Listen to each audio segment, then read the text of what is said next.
성도들이 묻습니다. 목사님, 어떻게 하면 우리의 믿음이 좋아질 수 있을까요?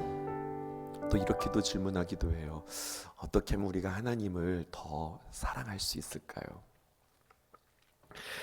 성경은 우리에게 답을 줍니다. 우리의 믿음이 좋아지는 비결, 또 우리가 하나님을 사랑하게 되어지는 비결, 그것은 바로 무엇이냐면 하나님의 이름을 자주 부르라는 거예요.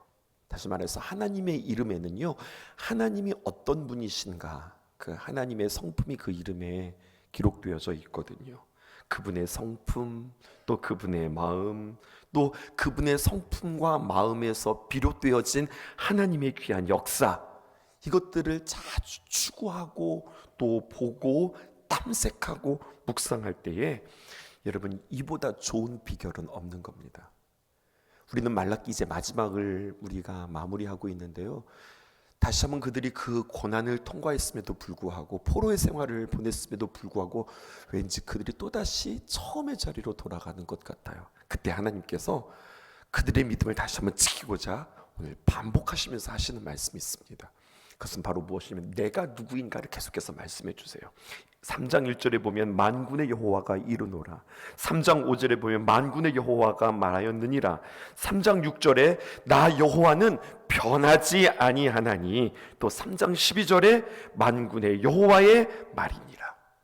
그러니까 여러분, 우리가 삶에서 우리의 신앙이 흔들릴 때가 있거든요. 그때마다 여호와의 이름을 붙잡고 그 이름을 부를 때에 우리는 흔들리지 않게 되었습니다.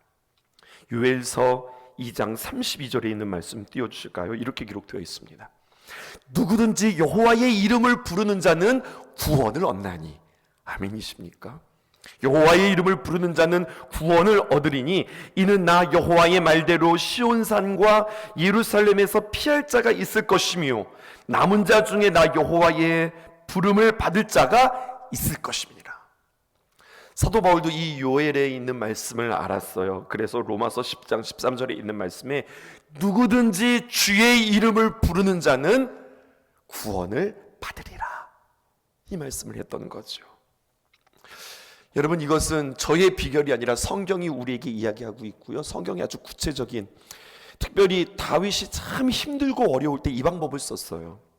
그가 믿음이 흔들릴 때, 그가 무너질 때 그가 하나님 앞에 어떻게 나아갔는가. 시편 18편 2절에서 3절에 보면 하나님이 어떤 분이신지 계속 그 마음 가운데 그 하나님의 성품을 붙잡고 되뇌이고 그의 이름을 부릅니다. 여호와는 나의 반석이시요 나의 요새시요 나를 건지시는 이시요 나의 하나님이시요 내가 그 안에 피할 나의 바위시요 나의 방패시요 나의 구원의 뿌리시요 나의 산성이시로다. 내가 찬송받으실 여호와께 아뢰리니 내 원수들에게서 구원을 얻으리로다. 여러분, 다윗과 우리의 차이점이 뭔 줄 아세요? 다윗은 하나님의 말씀, 성경이 없었어요. 그러니까 힘들고 어려울 때 그는 주님 앞에 기도하면서 묵상했다고요. 하나님은 어떤 분이시지? 하나님은 나에게 어떤 분이시지? 맞아, 하나님은 나에게 반석 되셨어. 나의 요새 되셨어. 나를 건지시는 이 되셨어. 하나님이 나의 하나님이지. 그의 살아온 흔적들을 되돌아보며 하나님은 나에게 이런 분이셨어 라고 고백하며 하나님은 나의 이름본, 그래서 그의 이름을 불러가며 그렇게 주님 앞에 부르짖을 때 그의 믿음을 지킬 수 있었다고요. 그런데 우리는 다윗과 달라요. 우리는 하나님이 어떤 분이신지 정확하게 문자로, 텍스트로 우리에게 성경 66권의 하나님의 역사와 하나님의 성품과 하나님의 마음, 하나님의 이름을 우리에게 기록해 주셨어요. 그러니까 우리의 인생을 되돌아보면서 하나님이 어떤 분이시지? 이렇게도 알 수 있지만, 그래서 여러분, 묵상이 우리에게 힘입니다. 여호와 하나님의 이름을 부르면서 우리의 신앙을 다시 한번 세워갈 수 있기를 주님의 이름으로 축복합니다. 말라기를 묵상하면서 하나님에게 실망한 자들에게, 하나님을 의심하는 자들에게, 악이 만연한 세상을 바라보면서 도대체 하나님은 뭐하고 계시는 거야? 라고 그들이 원망할 때에 하나님께 다시 한번 이렇게 말씀하십니다. 말라기 3장 13절에서 14절에 있는 말입니다. 여호와가 이르노라, 너희가 완악한 말로 나를 대적하고도 이르기를 우리가 무슨 말로 주를 대적하였나이까 하는도다, 이렇게 이야기하고 있어요. 그러니까 이스라엘 백성들의 문제를 보세요. 이들의 문제는 뭐냐면 자신이 어떠한지 잘 알지 못합니다. 우리가 인생을 살아가면서 하나님의 귀한 말씀을 듣고 그 말씀을 통해서 우리의 믿음이 생기고 또 하나님을 만나고 예수 그리스도를 우리 마음 가운데 영접한 우리잖아요. 그러니까 여러분, 신앙생활 한다라고 하는 것은요, 그냥 한마디로 이렇게 정의하면 돼요. 내가 예수님을 믿는다, 신앙생활 한다라고 하는 것은 다른 말로 표현하면 아주 단순하고도 핵심적인 표현, 이렇게 고백하면 됩니다. 신앙생활 한다, 그것은 나의 삶의 주인이 하나님이십니다. 나 예수님 믿기로 작정했어, 나 신앙생활해 라고 하는 말의 또 다른 표현은 이런 거예요. 나 주인 바꿨어, 나는 내 힘으로 살아가는 거 아니야, 내 인생의 주님은 하나님이십니다. 이게 신앙생활이거든요. 이걸 다른 말로 이렇게 표현해요. 내 마음의 왕좌를, 내 마음의 가장 귀한 자리를 주님께 드립니다. 그러니까 새가족 양육하면서 우리 양육자들은 이렇게 가르치세요. 예수님 믿기로 하셨어요? 그러면은요, 나는 이제부터 주인 바꾸기 하는 겁니다. 이게 신앙생활입니다. 나의 주인을 바꾸는 것, 이게 예수님을 믿는 거거든요. 그런데 말이죠, 우리 아주 본론적으로 생각해 보실까요? 신앙생활 한다고 하는 것은 내 주인을 바꾼다고 이야기하는데, 하지만 우리의 삶을 가만히 돌이켜보면 우리는 생각하고 우리는 묵상하고 또 우리는 마음에 품기를 어떻게 생각하고 어떻게 마음에 품고 살아가는가 하면 언제나 하나님이 나의 주님이라고 고백하지만 언제나 내 중심이에요. 무엇이 내게 좋은가, 무엇이 내게 나쁜가, 무엇이 나에게 유익인가, 무엇이 나에게 손해인가, 무엇이 나에게 힘든가, 나에게 무엇이 어려운가, 무엇이 나에게 쉬운가, 무엇이 나에게 편한가. 삶의 중심이 나입니다. 나는 예수님을 믿고 나의 중심은 하나님 되십니다, 나 주인 바꿨습니다 라고 이야기하지만 가만히 보면 하루 종일 생각하는 것은 결국에는 누구 중심이냐? 나 중심이에요. 혹은 나 중심이 아니면 그냥 우리 중심, 1인칭 단수 나, 아니면 1인칭 복수 우리. 그러니까 우리 식구, 뭐 우리 교회, 우리끼리, 그냥 그 정도만 생각하는 우리란 말이죠. 신앙생활은요, 하나님이 어떻게 하시면 기뻐하실까? 하나님이 어떻게 하면 좋아하실까? 하나님이 원하시는 것은 무엇일까? 늘 이것들을 생각하면서 나를 내려놓고 나를 십자가에 못 박고 그리고 주님께서 기뻐하시는 것들을 선택하는 거예요. 하루 종일 나는 주님과 상관없이 살아놓고서 내가 주님을 얼마나 사랑하는데요, 내가 예수님을 언제 대적했다고 그러세요? 그렇게 말하는 우리들의 모습이 아닌가. 오늘 말라기에 이스라엘 백성들이 그렇게 이야기하잖아요. 여호와가 이르노라, 너희가 완악한 말을 나를 대적하고도 이르기를 우리가 무슨 말로 주를 대적하였습니까? 우리는 그런 적이 없는데요 라고 정말로 자신들의 상태를 모른단 말이죠. 우리는 내 중심이 아니라 다시 한번 주님 중심으로 살아갈 수 있는 저와 여러분들 되어지기를 주님의 이름으로 축복합니다. 14절에 그들이 말해요. 그들이 너희가 서로 말한다. 뭐라고 말하느냐? 하나님 섬겨봤자 헛돼. 만군의 여호와 앞에서 그의 명령을 지키며 슬프게 행하는 것이 무엇이 유익이뇨? 그들이 하는 이야기를 주님께서 들으십니다. 내 마음에 그냥 겉으로 말하지 않지만 그냥 마음에는요 이런 생각들이 드는 거예요. 하나님 섬기는 거 애쓰고 수고하지만 헛되다, 소용없다, 의미 없다, 그렇게 이야기하는 거예요. 그도 그럴 것이 이런 거예요. 여러분, 포로에서 돌아와서 그들이 참 힘들고 어려웠지만 그 모두 다 내려놓고 그래도 그들이 하나님 기뻐하시는 거 선택했거든요. 성벽 세우고 성전 세우고 그리고 정말로 하나님 기뻐하시는 일들을 애써서 수고하며 이룬 일들이 있었거든요. 근데 자신들에게 돌아오는 게 없는 거예요. 그러자 그들이 하나님 앞에 질문한 겁니다. 하나님, 우리가 이렇게 애썼는데 내 삶에 나아진 것이 도대체 뭡니까? 이렇게 질문하는 거죠. 근데 여러분, 이해되어지지 않다 하더라도 하지 말아야 될 말이 있는데 그들이 결국 하지 말아야 될 말을 하나님 앞에 했어요. 너무 아픈 말을 했어요. 무슨 말을 했느냐? 여러분 이렇게 이야기하고 있어요. 14절 다시 한번 띄워주실까요? 14절 하반절에 보니까 여러분 저는 이 말씀 들으면서 너무 아팠어요. 뭐냐? 만군의 여호와 앞에서 그의 명령을 지키며, 네, 우리가 그 만군의 여호와 하나님 앞에서 그의 명령을 지켰어요. 그런데 어떻게 했느냐? 그 명령을 지킬 때 우리가 기꺼이 기쁘게 자원하는 마음으로 지킨 것이 아니라 우리가 참 그 말씀 지키면서 어땠다는 거예요? 괴로웠다는 거예요. 슬펐다는 거예요. 그래도 이를 악물고 우리가 하나님의 그 귀한 명령을 지켰다는 거예요. 그런데 도대체 우리에게 유익이 무엇입니까? 지금 그들이 그렇게 이야기하고 있어요. 여러분, 하나님께서 그들의 이야기를 보시면서 이렇게 말씀하시는 것 같아요. 아, 그렇구나. 너희들이 내 명령을 지킬 때 너희들 참 힘들었구나. 너희들 참 슬펐구나. 내가 그렇게 하라고 너희들에게 했던 말은 아닌데. 주님의 이 마음들이 이렇게 울리는 아침이었어요. 그런데 여러분, 정신 차리고 잘 들어보세요. 이 말을 똑같이 하지만 하나님께서 기쁘시게 하는 마음의 말이 있어요. 이런 겁니다. 똑같은 말인데 하나님께서 기뻐하세요. 뭐라고 이야기하냐? 이런 거예요. 하나님, 솔직히 하나님 명령을 지키는데 쉽지 않아요. 힘들어요. 그런데 하나님 명령 지킬 때 분명 이것은 우리가 기쁘게 지켜야 하는데 내가 참 힘들거든요. 나를 정말로 힘들지 않게 해주세요. 하나님 앞에 솔직히 고백하는 거예요. 하나님, 기도하는데 솔직히 잘 모르겠어요. 하나님, 기도하는데 답답해요. 근데 그것으로 끝나는 게 아니라, 그러니까 기도해도 소용이 없어요, 이게 아니라, 하나님, 내가 참 답답해요. 그러니 하나님, 내가 기도의 맛을 알게 해주세요. 하나님, 그 기도의 깊이를 알게 해주세요. 예수님 사랑한다고 고백하지만, 우리 어제 찬양하면서 그렇게 고백했죠. 내가 주님 사랑한다고 이야기하지만 사실은 내가 하나님 정말 사랑하나 잘 모르겠어요.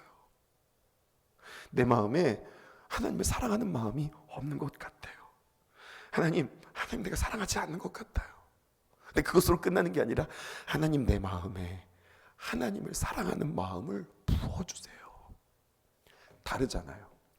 똑같은 말인데 다르잖아요.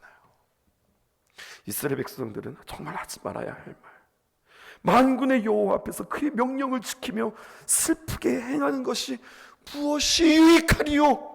이렇게 이야기했던 참 가슴 아픈 말을 합니다. 3장 15절 이렇게 주님께서 말씀하세요. 세 번역으로 제가 여러분들에게 읽어드릴게요. 이제 보니 교만한 자가 오히려 복이 있고 악한 일을 하는 자가 번성하며 하나님을 시험하는 자가 재앙을 면한다. 그들이 말하는 겁니다. 오히려 하나님, 교만한 자가 복을 받네요. 악한 일을 하는 자가 망해야 되는데 번성하네요. 하나님을 시험했어요. 그런데 오히려 재앙을 면하네요. 하나님 살아계시고 맞나? 하나님의 존재까지도 그들을 의심하고 흔들리고 불평과 불만이 쏟아질 때에 다시 한번 하나님을 진실로 경외하는 자들은 이렇게 이야기한다고 합니다. 정반대의 사람들이에요. 3장 16절 보실까요? 그때에 그들이 불평하고 도대체 우리가 이렇게 했는데 우리에게 돌아온 것이 뭐예요? 라고 악인들이 그렇게 이야기할 때에, 근데 그때에 한편 여호와를 경외하는 자들이 비참하라며 그들은 말합니다. 뭐라고 이야기하느냐? 여호와를 경외하는 자들은 말하기를, 여호와께서 그것을 분명히 들으시고 여호와를 경외하는 자와 그 이름을 존중히 여기는 자를 위하여 여호와 앞에 있는 기념책에 기록하셨느니라. 이들은 이렇게 이야기를 해요. 이거 여러분들에게 더 쉽게 세 번역으로 제가 준비도 못했지만 제가 읽어드리겠습니다. 그때에 막 악인들이 불평할 때에 주님께서는 또 주님을 경외하는 사람들이 서로 주고받는 말을 똑똑히 들으셨다. 뭐라고 들으셨느냐? 그 가운데에서도 주님을 경외하며 주님의 이름을 존중하는 사람들은 당신 앞에 있는 비망록에 기록하셨나이다. 여러분, 비망록이 뭐예요? 오늘 우리 개역개정에는 기념책이라고 기록되어져 있고 우리말 성경에는요 이렇게 기록되어져 있어요. 아주 쉽게, 기억의 두루마리. 하나님께서 보시고서요, 내가 너희들을 기억한다 라고 하면서 그들의 이름을 하나하나 기록하신 거예요. 기념책에 기록하셨다는 거예요. 그러면서 17절에 만군의 여호와가 이르노라, 너희들이 하는 이야기 들었어. 또 너희들도 하는 이야기 들었어. 이제 내가 말한다. 나는 내가 정한 날에 그들을 나의 특별한 소유로 삼을 것이며 또 사람이 자기를 섬기는 아들을 아낌같이 내가 그들을 아끼리니. 18절에 그때에 너희가 돌아와서 보십시다. 의인과 악인을 분별하고 하나님을 섬기는 자와 섬기지 아니하는 자를 분별하리라. 주님께서 정확하게 구분하시는 거예요. 여러분, 하나님은 우리에게 있어서 경외의 대상이지 논쟁의 대상이 아니라고 하는 사실을 기억하실 수 있기를 바랍니다. 하나님은 우리에게 사랑의 대상이지 하나님이 우리에게 거래의 대상이 아니라고 하는 사실을 기억하셔야 돼요. 자, 생각해 보십시다. 왜 이들이 불만이 있고 왜 하나님을 의심하고 하나님을 왜 원망할까요? 이 모든 것들이 어디에서 비롯되었을까요? 이거예요. 여러분, 잘 생각해 보세요. 이들이 이렇게 의심하고 불만을 가지고 원망하는 이유, 내가 이렇게 애쓰고 힘썼는데 도대체 내게 돌아온 것은 무엇인가? 자신들이 정한 때에, 자신들이 기대한 때에, 자신들이 기대한 만큼의 보상이 자신들에게 돌아오지 않음으로 원망하는 거예요. 여러분, 그들의 마음은 무슨 심리입니까? 보상 심리입니까? 보상 심리예요. 저는 그렇게 이야기하고 싶어요. 이 이스라엘의 악한 자들을 향해서 당신들은 첫 단추부터 잘못 깨었습니다. 당신들에 있어서의 하나님은 누구입니까? 당신들은 하나님을 지금 거래의 대상으로 삼고 있습니다. 하나님을 예배의 대상이 아니라, 존경의 대상이 아니라 근본적인 관계의 설정이 잘못되어 있어요. 하나님, 우리가 이렇게 애썼으니, 이렇게 수고했으니, 우리가 이렇게 보란듯이 고생하면서 성전을 지었으니 하나님 우리에게 이렇게 해주셔야 되는 거 아닙니까? 뭐 하고 있는 거예요? 거래하고 있는 거예요. 그런데 이와 반대로 16절에 여호와를 경외하는 자, 또 그 경외하는 자들을 이렇게 성경은 표현하고 있어요. 그의 이름을 존중히 여기는 자. 여러분, 하나님의 성품을 끝까지 신뢰하고 붙드는 자 쉽지 않거든요. 이들도 하나님 앞에 돌아와서, 그들이 곡으로 돌아와서 이들도 같이 성전 건축에 힘썼던 이들이거든요. 근데 의심이 들 때마다, 힘들고 어려울 때마다, 형편이 나아지지 않을 때마다 그들은 끊임없이 붙잡는 것이 있었어요. 그것은 무엇이냐? 여호와, 나의 하나님은 여호와 하나님이시다. 여호와 하나님이 무슨 뜻이에요? 약속의 하나님이시다. 그리고 그 약속의 하나님은 어떤 하나님이시냐? 하나님은 신실하신 하나님이다. 하나님은 반드시 약속하시고 그 약속을 신실하게 이루시는 분이시다. 또 하나님은 어떤 분이시냐? 끊임없이 나를 사랑하시는 분이시다. 그래서요, 16절에 보니까 그들을 뭐라고 이야기하냐? 여호와를 경외하는 자, 그 이름을 존중히 여기는 자. 18절에서는요, 그들을 가리켜서 뭐라고 이야기하느냐? 의인, 그리고 하나님을 섬기는 자, 이렇게 이야기하고 있어요. 여러분, 여기에 하나님께서는 그들을 향하여서 빛나고 아주 중요한 이름들을 그들에게 붙여줍니다. 이것이 하나님에 있어서 아주 중요한 이름이에요. 한번 메모해 보시겠어요? 뭐냐? 그들을 가리켜서 어떤 시련과 어떤 시험과 어떤 풍랑 속에서도 그의 믿음을 지킨 자들을 성경은 뭐라고 이야기하느냐? 남은 자라고 이야기하는 거예요. 남은 자. 남은 자 신학? 남은 자 신학. 내 신앙이 그럼에도 불구하고 진실하냐? 신실하냐? 제가 쉽게 설명해 볼게요. 이런 거예요. 그 모두를 싹 다 불러 모으시고요, 주님께서 어떻게 하시느냐? 후 하고 불어보세요. 후 하고 불어본다고요. 그럼 어떻게 되는 줄 아세요? 껍질은, 쭉정이는 다 날아가요. 그리고 후 불어보는데 알곡은 이렇게 남아있는 거예요. 또 저는 이렇게 설명해 보고 싶어요. 그 모두를 다 이렇게 모으세요. 그리고 여러분 이렇게 키질한다고 아시죠? 옛날 농사 지어보시면 아시죠? 막 이렇게 흔들어 보고 이렇게 키질을 해봐요. 그러면 어떻게 됩니까? 쭉정이는 다 날아가고 밖으로 알곡은 안으로 남아요. 남는 거라고요. 마지막 때에 믿는 자를 보겠느냐? 다른 말로 표현하면 마지막 때에 시련과 또 환난이 있어도 내 방식, 내 시간, 내가 기대했던 것들이 나에게 돌아오지 않는다 할지라도 하나님 곁에 끝까지 남아있는가? 누가 남을 수 있다고 이야기했어요? 맨 처음 말씀으로 돌아가 볼까요? 하나님이 어떤 분이신지 그 하나님의 성품, 그 이름을 끊임없이 부르는 자. 한 시인이 자녀를 낳았어요. 그리고 그의 이름을 요엘이라고 이름을 붙였어요.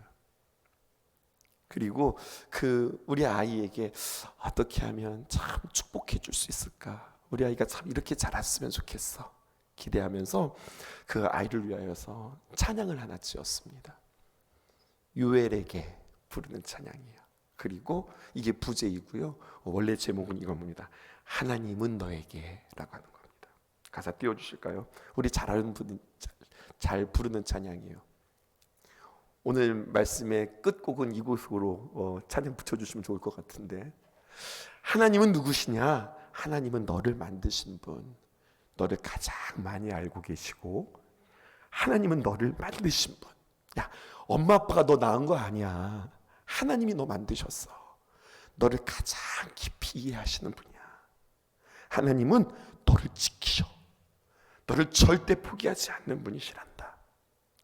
하나님은 너를 지키시는 분, 너를 쉬지 않고 지켜보는 분이야. 하나님은 너를 원하셔. 이 세상 그 무엇보다, 그 누구보다 하나님은 너를 원하시고 너랑 항상 같이 있고 계시는 분이야. 하나님은 너를 인도하시는 분, 광야에서도 폭풍 중에도 하나님은 너를 인도하셔. 어떻게? 결국에는 푸른 초장으로 인도하신단다. 그의 생각 셀 수 없어. 그의 자비 무궁하며 그의 성실 날마다 새롭고 그의 사랑 끝이 없단다. 아가, 살아가면서 힘들고 어려울 때 하나님은 어떤 분이신지 이 노래 기억하면서 날마다 부르려. 새로운 곳에 가서 힘들고 어려울 때 날마다 이 찬양을 부르려.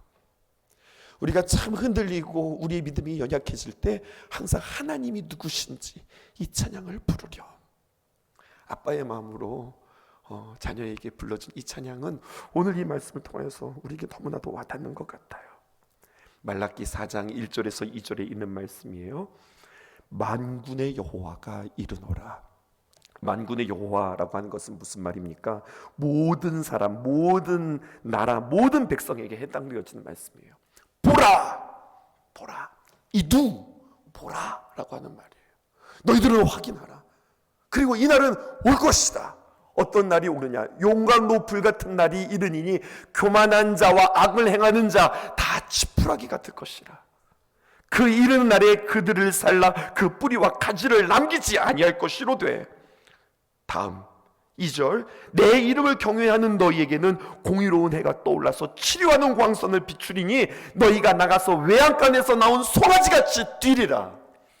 여러분, 우리 신성의 성도들은 2절에 해당되어지는 여러분 되어지기를 주님의 이름으로 축복합니다.